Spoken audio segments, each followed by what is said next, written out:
So hello everyone! Welcome back to another video. So for today's video, share ko naman po sa inyo kung paano mag-arrange ng dried flowers. Take note guys that this is just a simple way of arranging dried flowers and I have a very special guest. So that means na hindi po ako ang gagawa kasi hindi naman po ako marunong. So there, if you are interested, just keep on watching.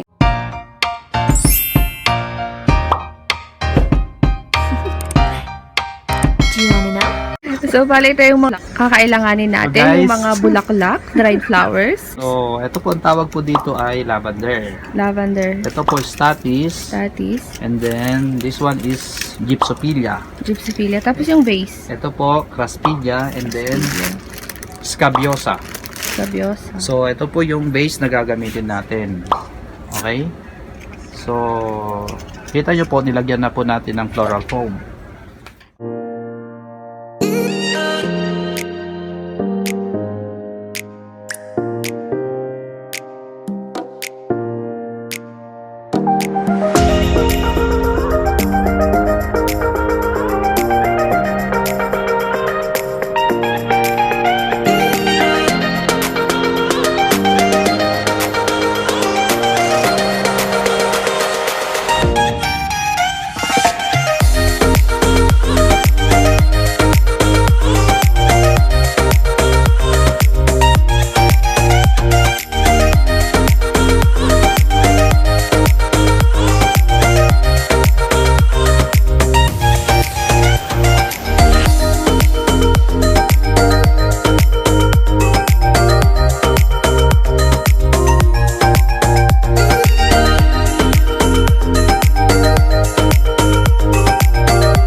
So there, ito na po yung outcome. So bali yung steps po na ginawa niya is first, nilagay na yung lavender, and then second yung statis, and then gypsophilia, and then craspedia, and then scabiosa.